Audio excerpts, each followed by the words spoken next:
اور اب بات کرتے ہیں کچھ ہیرو پاکستانی کی آپ سے ملوانے کی. تو بات کریں انسانیت کی اگر تو انسانیت، خلوص، محبت اور مروت پاکستانی دنیا میں جہاں بھی جائیں آپ اسی چیز سے پہچانے جاتے ہیں. انسانی حقوق کے لیے کام ہو یا قدرتی آفات میں گھرے افراد کی مدد کرنا ہو، پاکستانیوں نے ہمیشہ مدد کر کے انسانیت کو زندہ رکھا ہے.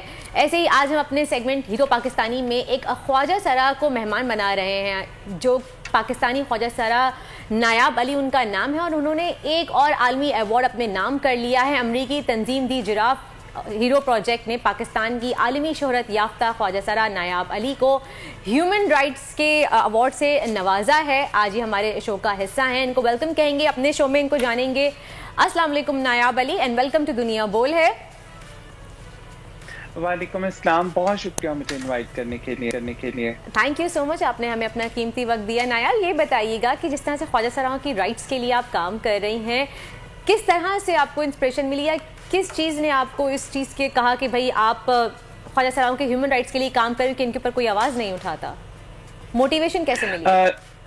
دیکھیں، سب سے پہلے تو میرا خود کا تعلق جو ہے وہ خواجہ سرا کمیونٹی سے ہے اور اس کے لیے میرے خیال سے جو ہم بچپن سے لے کے اب تک مرنے تک ہم جو مشکلات برداشت کرتے ہیں، ہر جو لمحہ ہوتا ہے ہماری زندگی کا it's the full of struggle.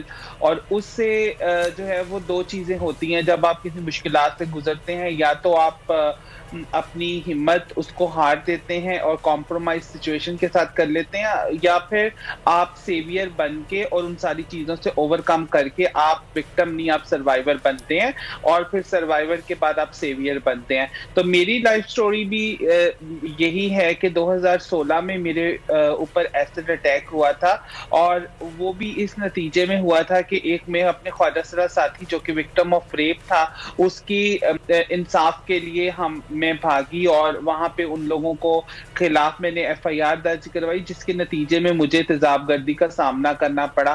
تو اس ٹائم جب I was on bed of death, تو اس ٹائم میں نے اپنے ساتھ وعدہ کیا تھا کہ اگر مجھے اللہ نے نئی زندگی دی اور میں سروائیو کر گئی تو I will definitely sacrifice my whole life for the transgender community. تو تب سے لے کے اب تک جو ہے وہ I am working full time for the transgender community, اور جو ہے وہ جس کے اندر ایک لمبی لسٹ ہے.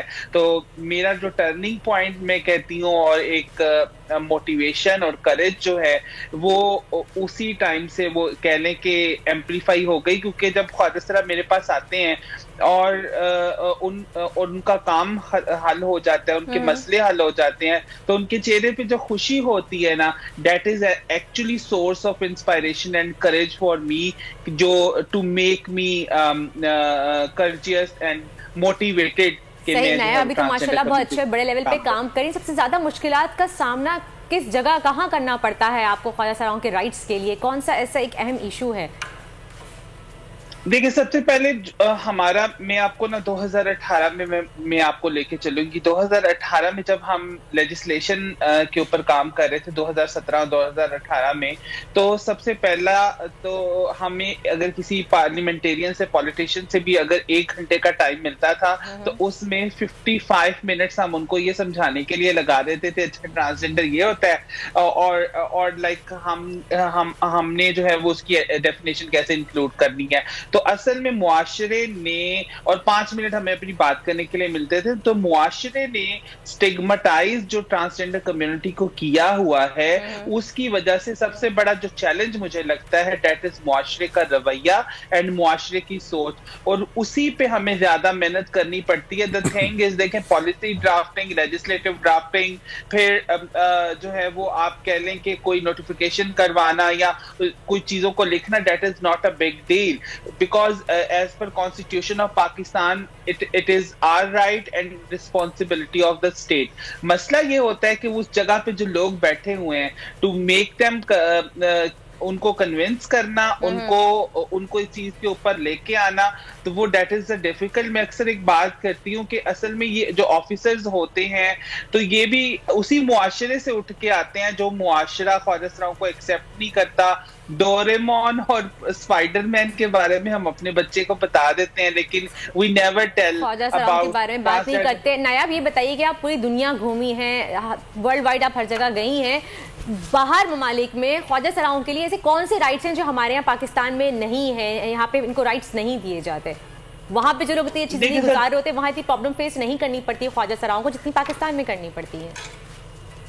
देखिए, सबसे पहले तो जो बाहर के मुआशरों की हम बात करते हैं ना, तो सबसे पहले तो जो जस्टिस है, जस्टिस फॉर ऑल का जो कॉन्सेप्ट है वो बाहर के तहजीब याफ्ता मुआशरों के अंदर, सिविलाइज सोसाइटी के अंदर पाया जाता है। तो हमारे मुल्क के अंदर सबसे पहले इक्वालिटी और जस्टिस नहीं है। और अगर मैं स्पेसिफिकली ख्वाजा सरा कॉन्टेक्स्ट में बात करूं तो वो तमाम हकूक जो कि एक आम मर्द और औरत को हासिल हैं, वो बाहर के मुआशरों में वो ही ख्वाजा सराओं को हासिल है। There is no special privilege. तो पाकिस्तान के अंदर हमारे मैं थोड़ा, अगर इजाजत दो तो मैं थोड़ा एक मुश्किल सवाल पूछूं। जी जी जरूर पूछें। देखिए, मैं एग्री करता हूं, आपने बात की justice for all, equality of justice. जिस मुल्क में जस्टिस किसी के लिए भी ना हो ना, तो फिर आप लोग पता नहीं क्यों जस्टिस मांग रहे हैं। अच्छा, हमारी सोसाइटी आप जानती हैं, जो आपने स्टिग्मा का जिक्र किया, टैबूज का जिक्र किया, हमारी सोसाइटी ख्वाजा सराओं से प्रॉब्लम उनको क्या है, क्या वजह है कि except be wrong, of course you can disagree with me, मेरी नज़र में हम ख्वाजा सराओं को हम जिन्स परस्ती से जोड़ देते हैं, जिसकी वजह से उनको LGBTQ के उसमें बैनर में ले आते हैं। इवन दो कि LGBTQ में T इज फॉर ट्रांसजेंडर्स, लेकिन जो दूसरे हम जिन्स परस्त लोग हैं उनकी वजह से हम कहते हैं कि जी इनके ऊपर भी मुश्किलात होनी चाहिए, क्योंकि ये हमारी सोसाइटी में बुराइयां फैला रहे हैं। ये जो टैबूज हैं, ये जो स्टिग्माज हैं, इनको तोड़ने के लिए कुछ नहीं किया जा रहा। और साथ साथ हमारी सोसाइटी में ये जो ख्वाजा सराओं की आबादी है वो मुसलसल बढ़ रही है। इसके ऊपर आप कुछ कमेंट करेंगी? जी, आपने बहुत इंपॉर्टेंट क्वेश्चन किया है। ये जो इस कंट्रोवर्सी की आपने जो बात की है, शरई अदालत के अंदर जो केस चल रहा है, उस केस के अंदर मैं रिस्पोंडेंट हूँ ख्वाजा सरा कम्युनिटी की तरफ से, और उसको हमने हर हेयरिंग के अंदर मैं फेस भी कर रही हूँ, and defending the pledge of transgender community. मसला ये है कि जो है वो, टू बी वेरी ऑनेस्ट, सोच है लोगों की जो है वो खुद जो कर रहे हैं, और खुद अपनी जातियात और अपने करैक्टर उसकी तरफ लोग नहीं देखते, दूसरों की तरफ उंगली उठा लेते हैं। और जब स्पेसिफिकली अगर आप ट्रांसजेंडर कम्युनिटी की बात करें, तो हमने के पलंदा है कंटेंट का जो हमने जो शरई अदालत के अंदर प्रेजेंट किया है, हमने साइंटिफिकली, ज्योग्राफिकली, हमने उसको जो है वो कल्चरली इवन, और हमने रिलीजियसली भी उसको डिफेंड किया है। मसला ये है कि मसला हम जिन्स परस्ती नहीं है, मसला है लोगों की सोच। जो हम चाहते हैं कि कोई भी इंसान हमारे से डिफरेंट है, हमारे से मुख्तलिफ है, हम उसको एक्सेप्ट करने के लिए तैयार नहीं है। मिसाल के तौर पर कुछ अर्सा पहले ये जो मर्दाना मुआशरा था, उसके अंदर पहले तो औरतों को जगह नहीं देती थी, क्योंकि वो कहते थे oh these are biological different, so that's why women are different from us, और उनको हमेशा हम डोमिनेट है। तो same like that transgender community के लिए, because we are not like men, we are not like women, so definitely people are not accepted। जब भी जो चीज हमारे से मुख्तलिफ होती है, हम बहुत जल्द उसको एक्सेप्ट नहीं करते, बिकॉज वी डोंट।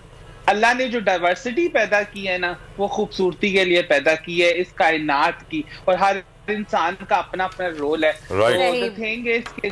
सही, बहुत बहुत शुक्रिया Nayab Ali, thank you so much. और आपने बिल्कुल सही बात की कि हमारे यहाँ प्रॉब्लम ये है कि हम अपने से मुख्तलिफ लोगों को एक्सेप्ट नहीं कर पाते। हमारे माशरे में ख्वाजा सराओं के लिए एक्सेप्टेंस नहीं है, जिसकी वजह से इन्हें इतनी तकलीफ का, मुश्किलात का सामना करना पड़ता है। कोई लॉ नहीं है इनके लिए, अलग से कोई राइट्स नहीं है, जिसकी वजह से अल्लाह रहम फरमाए हमारे मुल्क के ऊपर, उसके हालात के ऊपर, क्योंकि अल्लाह के रहम की में अशद इस वक्त जरूरत है।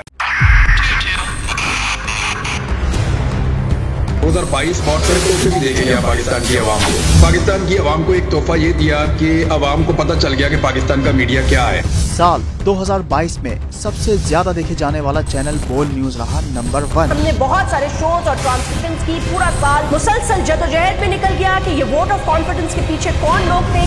तोड़े रेटिंग के सभी रिकॉर्ड। सोशल मीडिया पर भी सबसे ज्यादा तेजी से 2.4 बिलियन व्यूज का संगे मील अबूर किया।